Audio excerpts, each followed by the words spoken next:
स्वागत है आपका मेरे इस नए क्लास में। एंड आइए आज हम यह समझने का प्रयास करते हैं कि क्लास 12 के हिंदी के कौन कौन से पाठ हैं और उन पाठों को आप लोग कैसे आसानी से याद कर सकते हैं उनके लेखकों के नाम के सहित, क्योंकि यह टॉपिक आपके एग्जाम के दृष्टिकोण से बहुत ही महत्वपूर्ण है। यहाँ से आपके एग्जाम में सीधे 10 नंबर के सवाल पूछ लिए जाते हैं। ठीक है, तो आप लोगों को आपके हिंदी के जितने भी पाठ हैं उन सभी के नाम और उन पाठों के कौन कौन से लेखक हैं उन सभी के नामों को आप लोग याद करना है।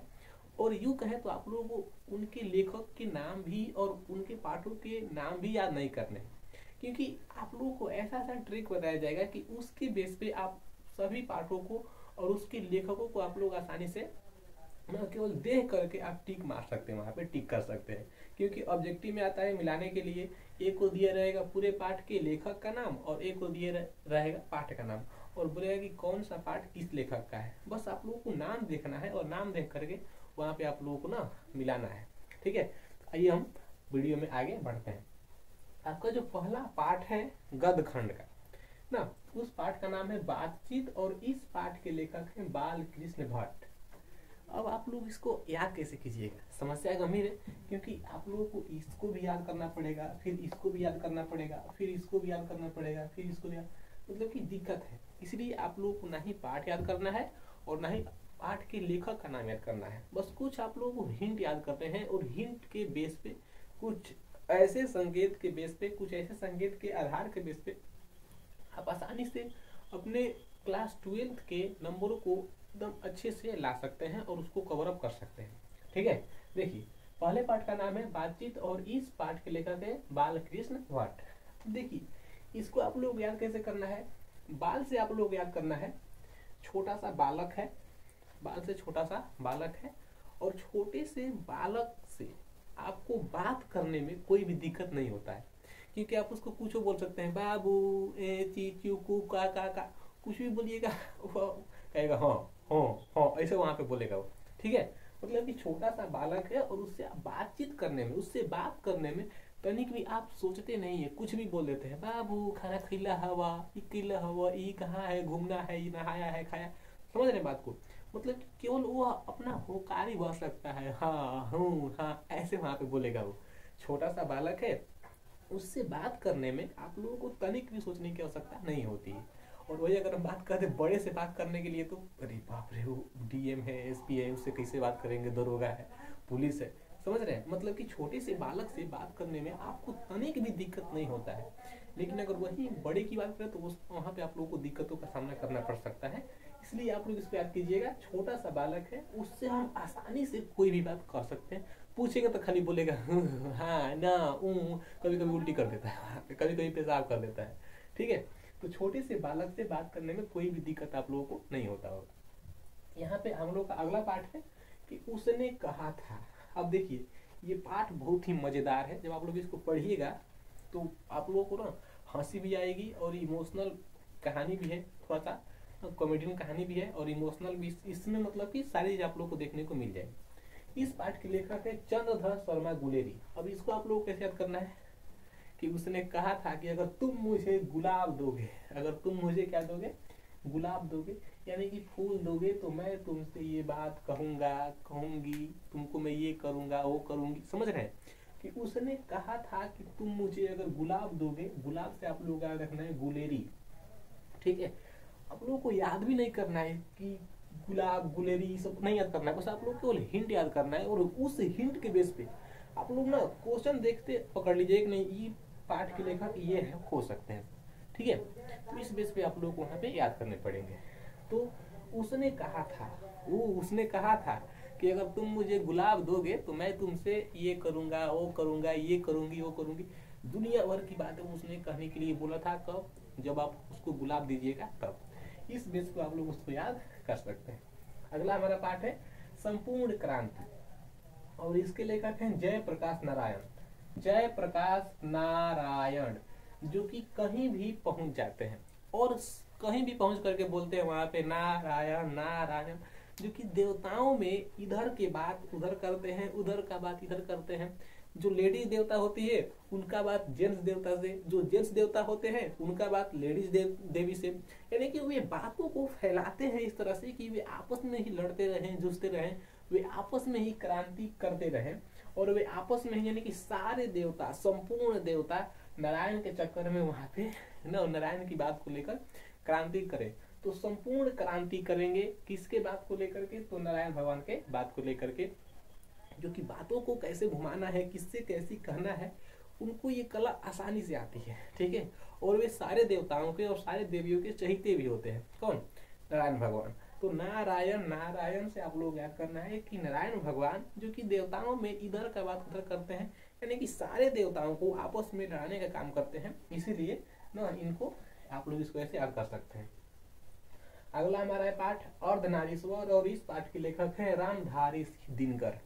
आप लोग इसको याद कीजिएगा, याद नहीं करना है आप लोगों को, बस आप लोगों को कुछ हिंट याद करना है और उसके हिंट के बेस पे आप लोगों को ना आगे की कार्रवाई अपनी शुरू रखनी है। अब देखिए, अर्धनारीश्वर पाठ के जो लेखक है रामधारी दिनकर है। तो यहाँ पे अर्धनारीश्वर से आप लोग याद रखिए कि आधा नारी आधा मानव, इसका जो अर्थ होगा वो आधा नारी आधे से मतलब कि आधा लड़की आधा लड़का ना, आधा लड़का और आधा लड़की। अब देखिए, रामधारी में आप लोग याद करना है राम, जो श्री राम भगवान थे ना, तो जब उनकी शादी हो गई तो उनका जो आधा प्राण था वो माता सीता में बसता था। तो जब रावण माता सीता को लेकर के भाग गया तो राम जी एकदम उदास रहने लगे, अरे यार हमारी सीता चली गई, रावण लेके भाग गया, ये हो गया, उसको ये करेंगे वो करेंगे, चीर देंगे फाड़ देंगे, बहुत सारी बात वहां पे उनको झेलना पड़ा। तो समझिए कि राम जी का आधा प्राण सीता माता में बसता था, और सीता माता एक नारी थी। तो राम, सीता माता, नारी, अर्ध नारी, यानी कि राम का आधा प्राण किसी नारी में यानी कि सीता में बसता था। तो अर्धनारीश्वर के लेखक हैं रामधारी, राम यहाँ पे आप लोग उसको याद कर सकते हैं। अर्धनारीश्वर मतलब आधा नर आधा नारी, और आधा नर तो राम जी, मतलब राम जी तो पूरे नर थे, लेकिन उनका आधा प्राण जो था वो सीता माता में बसता था। तो जब रावण लेके भाग गया तो उनका आधा प्राण गायब हो गया। ठीक है, तो आप लोग उस बेस पे आप लोग इसको याद कर सकते हैं। अब हमारा जो अगला पाठ है रोज, और इसके लेखक सच्चिदानंद हीरानंद वात्स्यायन अगे। इतना बड़ा आप लोगों से नाम याद कभी होगा? रटना पड़ेगा, रटेंगे कल भूल जाएंगे, याद ही नहीं हो पाएगा, इसीलिए आप आसानी से इसको याद कीजिए। तो लोग पूजा रोज रोज करते हैं, रोज पूजा क्या करते हैं? रोज रोज करते हैं, और जो पूजा रोज रोज करता है वो कभी ना कभी तो यज्ञ आसानी से कर सकता है। आगे से आप लोग याद रखिएगा यज्ञ, ठीक है, आगे से आप लोग याद रखना है यज्ञ। तो जो रोज रोज ना पूजा करता है, ओम भूर्भुवस्सुः तत्सवितुर्वरेण्यम, जो रोज रोज जो पूजा करता है वह व्यक्ति कभी ना कभी हवन करेगा, कभी ना कभी यज्ञ करेगा। तो जो पूजा करेगा मतलब कि यज्ञ रोज, जो रोज रोज पूजा करेगा वो कभी ना कभी हवन यज्ञ आसानी से कर सकता है। और ये आप लोगों को बेसिकली याद हो गए होंगे। हमारा जो अगला पाठ है एक लेखक और एक पत्र। समझिए कि आपको कोई ना पत्र दिया है, उसको देकर क्या ना है हमको वो दिया है, तो आप क्या करेंगे? पूरा हल्ला करके लेके जाएंगे कि नहीं अरे हमको वो पत्र दिया है, हमको वो पत्र दिया है, ऐसे आप हल्ला करेंगे? उसको नहीं करेंगे। आप पत्र को छिपाएंगे कहीं ऐसे जगह पे कि कोई ढूंढ ना सके। पत्र को छिपाने के बाद दौड़ करके भागेंगे, ठीक है, मतलब कि उसको देने के लिए आपको पत्र किसी ने दिया है और आप उसी पत्र को किसी को देना है, तो पत्र को रख के ऐसे दौड़ करके भागेंगे। समझ रहे हैं? मतलब कि भागने में आप लोगों को क्या करना है कि पत्र को छिपा करके भागना है। तो पत्र को छिपा करके भागना है, पत्र को क्या करना है? छिपा करके भागना है। और भागने से आप लोग याद कीजिए भगत सिंह, ठीक है, जो कि केंद्रीय असेंबली में बम फेंके थे, अंग्रेजों को मारे थे, और साला इन्होंने भगत सिंह को दे दिया फांसी 1931 में 23 मार्च के। तो पत्र को जो था, एक पत्र को आपको किसी ने पत्र को दिया है और उस पत्र को आप किसी को जा रहे हैं देने के लिए। तो वहां पे जब जाएंगे आप लोग उसको देने के लिए, तो हम भाग के जाएंगे कि कोई पकड़ ना हमको ले। भाग के जाएंगे मतलब भगत सिंह, भाग के जाएंगे मतलब भगत सिंह। भगत सिंह को आप लोग याद रखिएगा कि वो भाग करके केंद्रीय असेंबली पर जाकर के बम फेंके थे 1931 में, ठीक है। तो इस बेस पे आप लोग इसको याद कर सकते हैं। हमारा जो अगला पाठ है ओ सदा नीरा, और इस पाठ के लेखक है जगदीप चंद्र माथुर। अब माथुर से आप लोग याद कीजिए मथुरा। मथुरा में हमेशा दीप ज्योति हमेशा एकदम जलता रहता है, क्योंकि मथुरा में भगवान कृष्ण की कुछ वहाँ पे आस्थाएं जुड़ी हुई हैं मथुरा से, भगवान कृष्ण की। तो माथुर से आप लगा कीजिए मथुरा, और मथुरा में सदा ही, सदा मतलब हमेशा, मथुरा में सदा ही ना, हमेशा भक्ति भाव वहाँ पे रहती है सालों भर, चाहे वो दिन कोई भी हो। मथुरा में सदा यानी कि हमेशा लोग भक्ति करते रहते हैं, इस ट्रिक से आप लोग उसको याद कर सकते हैं। मथुरा में हमेशा यानी कि सदा लोग भक्ति भाव से रहते हैं। ठीक है, यहाँ पे ये ट्रिक आप लोगों के काम में आ सकता है। अब देखिए अगला पार्ट हमारा सिपाही की माँ। सिपाही की माँ से आप लोग याद रखिए कि जो मोहन है ना, यानी कि मोहन एक सिपाही है, मोहन एक सिपाही है। और वैसे हर एक बच्चा अपनी माँ के लिए सिपाही ही होता है। ठीक है, माँ का सिपाही कौन है? मोहन है। ठीक है, और याद करने के लिए आप लोग ऐसे याद कर सकते हैं कि हर एक बच्चा अपनी माँ के लिए एक सिपाही ही होता है हमेशा के लिए। तो ठीक है, तो मोहन जो कि सिपाही है अपने माँ के लिए, तो मोहन सिपाही है, मोहन एक बच्चा है, मोहन एक लड़का है, और हर एक बच्चा अपनी माँ के लिए सिपाही ही होता है। इस ट्रिक से आप लोग इसको याद कर सकते हैं। अब देखिए हमारा जो अगला पार्ट है प्रगीत और समाज, इसके लेखक है नामवर सिंह। आप अगर समाज की भलाई करेंगे, आप समाज में हमेशा समाज के लिए अच्छे से सोचेंगे, समाज में ना समाज कल्याण करेंगे, हमेशा लोगों के बारे में सोचेंगे, अपने बारे में कम सोचेंगे ना, हमेशा लोगों को आप अगर हेल्प करेंगे तो आपका नाम होगा। क्या होगा? आपका नाम होगा। यानी कि अगर आप समाज का भलाई करते हैं तो फिर आपका वहाँ पे नाम होगा। इस ट्रिक के माध्यम से आप लोग इसको याद कर सकते हैं कि अगर आप समाज का भलाई करते हैं तो वहाँ पे आपका नाम होगा। ठीक है, अब देखिए हम आगे बढ़ते हैं और हमारा जो अगला पार्ट है जूठन। ठीक है, जूठन, जूठन से यहाँ पे आप लोग याद कीजिए, इसके जो लेखक हैं वो ओम प्रकाश वाल्मीकि हैं। कौन है? वाल्मीकि। और वाल्मीकि से आप लोग याद कीजिए छोटा सा बालक, छोटा सा बालक। देखिए छोटा सा बालक इसमें भी था, लेकिन छोटा सा बालक से आप बातचीत करने में घबराएंगे नहीं। यहाँ पर भी छोटा सा बालक आ गया, बालक, यहाँ पे बालक से बाल कृष्ण, यहाँ पे बालक से वाल्मीकि। इसको आप लोगों को थोड़ा सा ना बस हल्का सा 0. कुछ परसेंट यहाँ पे आप लोगों को ना फोकस करना है कि एक बाल से बाल कृष्ण भट्ट, जिसके लेखक बातचीत, यानी कि बालकृष्ण भट्ट की जो पाठ है वो बातचीत है। एक बाल से वाल्मीकि, ओम प्रकाश वाल्मीकि, जिसके जो लेखक वो यानी कि जिसका जो पाठ है वो जूठन है। अब छोटा सा बालक यहाँ पे है, तो आप लोगों को अब इसको याद करना है। तो छोटा सा बालक जो होता है ना, जैसे जो चलता है बकैया कह सकते हैं, जो पैरों पे खड़ा नहीं हो पाता है और वह ऐसे टहलता है, पेट के बल, घुटने के बल जो टहलता रहता है, इधर घूमते रहता है, उसको अपना जूठा खिलाइएगा तो उसको कोई फर्क नहीं पड़ेगा। जैसे अगर छोटा सा बच्चा है और उसको आप लोग जूठा खिलाइएगा, माँ का जूठा खा लेगा, पिताजी में खा लेगा, चाचा में खा लेगा, दादा में खा लेगा, दादी में खा लेगा, बहन में खा लेगा, भाई में खा लेगा। यानी कि उसको इस बात से मतलब नहीं है कि हमको खिला कौन रहा है, बस उसको मतलब है कि हमारा पेट कैसे भी भरना चाहिए। ठीक है, तो छोटे से बालक का पेट कैसे भी भर जाए वो इसलिए खाता है, ये नहीं कि हमको खिला कौन रहा है, खाने में कौन खिला रहा है, घर का है कि नहीं है कि बाहर का है, उसको इससे मतलब नहीं है, बस उसका पेट भरना चाहिए। ठीक है, तो एक बालक को आप लोग जूठा खिलाइएगा तो उसको कोई भी फर्क नहीं पड़ेगा। यानी कि बालक से वाल्मीकि और वाल्मीकि जूठा, यहाँ पे आप लोग याद कर सकते हैं, जूठा से जूठन। ठीक है, अगला हमारा पार्ट है हंसते हुए मेरा अकेलापन। हंसते हुए, यहाँ पे आप लोग याद करना है हंसते हुए मेरा अकेलापन, और इस पाठ के लेखक है मलजय। मलजय, मल से आप लोग याद कीजिए सुबह सुबह जो आप जाते हैं ना निकालने के लिए खेतों में, सुबह सुबह जो आप जाते हैं निकालने के लिए मल खेतों में, एकदम पेट साफ हो गया, तो आप वहाँ पे हंसते हुए निकालते हैं, एकदम जन्नत नसीब हुआ, हमको स्वर्ग नसीब हुआ है। ठीक है, तो मल से जो आप सुबह सुबह खेतों में जाते हैं ना, भोर में बोतल लेकर के, लोटा लेकर के, तो जो निकालते हैं वो आप लोग हंसते हंसते निकालते हैं, एकदम पेट साफ हो गया भैया, स्वर्ग जन्नत नसीब हो गया।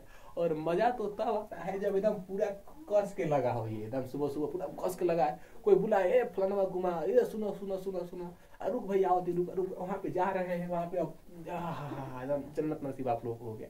ठीक है, तो मतलब कि आप हंसते हुए एकदम निकालते हैं, ओहो एकदम लाइफ खुशी, मतलब कि उस पल की खुशी ही बयान नहीं की जा सकती है, अलग खुशी होती है उस पल की। ठीक है, जो कि आप लोग इसको याद कर सकते हैं लंबे समय तक, इसीलिए आप लोग को ट्रिक बताया जा रहा है। कि ना कि आप लोगों से ना कभी भी पाठ ऐसे याद ही नहीं हो पाएंगे, भूल जाएंगे आप लोग कभी भी।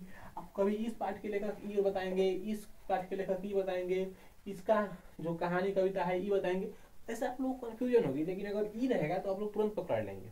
ठीक है, जैसे आ गया अर्धनारी स्वर, तो अर्धनारी स्वर में अर्धनारी स्वर मतलब आधा नर आधा नारी, सीता जी का प्राण, हाँ तुरंत पकड़ा जाएगा राम। यहाँ पे लोग राम भी पकड़ गए तो ये आप लोग पकड़ लेंगे यहाँ पे। अब आगे ओ सदा नीरा, सदा मतलब हमेशा भक्ति होती है, भाव होता है मथुरा में, यानी कि मथुरा। ठीक है, ऐसे आप लोग उसको पकड़ लेंगे। जैसे आगे उसने कहा था कि तुम मुझे अगर गुलाब दोगे तो मैं ये करूंगा। ठीक है, तो आप लोगों को इस बेस पे पकड़ना है ताकि आप लोगों को लंबे समय तक याद रहे। आप लोग का जो अगला पार्ट है तिरिच, तिरिच से आप लोग याद कीजिए तिरछा। और सूर्योदय के समय हमारी जो परछाई बनती है ना वो तिरछा बनती है। सूर्योदय के समय हमारी जो परछाई बनती है वो हमेशा तिरछा बनती है, यानी कि सूर्योदय में उदय है और परछाई में तिरछा है। ठीक है, आप लोग इसको ऐसे याद कर सकते हैं, सूर्योदय में उदय है यानी कि उदय प्रकाश यहाँ पे, और तिरछा में तिरिच, यहाँ पे आप लोग इसको याद कर सकते हैं। अब देखिए अगला हमारा पार्ट है कौन सा, शिक्षा। और शिक्षा के लेखक हैं कृष्ण मूर्ति। और कृष्ण भगवान एक ऐसे भगवान हैं जो कि भगवत गीता इन्होंने ही दिया था, भगवत गीता। और दुनिया की जितनी भी आप लोगों को कोई भी समस्या हो, दुनिया की आप लोगों को कोई भी समस्या हो, कुछ का भी आप लोगों को ज्ञान लेना है, चाहे वो नर से हो, नारी से हो, जीवन से हो, मृत्यु से हो, भय से हो, किसी मतलब कुछ भी समस्या अगर आप लोगों को हो तो आप लोग लीजिए भगवत गीता से ज्ञान। और ज्ञान एक प्रकार का शिक्षा है।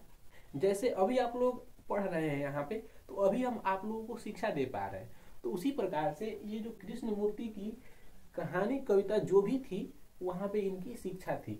और शिक्षा मतलब शिक्षा यार सबसे बड़ा शिक्षा दिया था भगवान कृष्ण ने दिया था। तो भगवान कृष्ण की मूर्ति स्थापित है तो भगवान कृष्ण ने सबसे बड़ा शिक्षा दिया था। ठीक है, आप लोगों को इस तरह से ना एक क्रिएट यानी कि एक इमेज माइंड में क्रिएट होना चाहिए इसका, कि आप लोग कैसे कैसे इसको याद किए हैं, लंबे समय तक आप लोग इसको याद कर सकते हैं। तो आई होप कि आप लोगों को ये वीडियो अच्छे तरीके से समझ में आ गई होगी। एंड मिलते हैं एक अगले वीडियो में एक नए टॉपिक के साथ। तब तक के लिए धन्यवाद।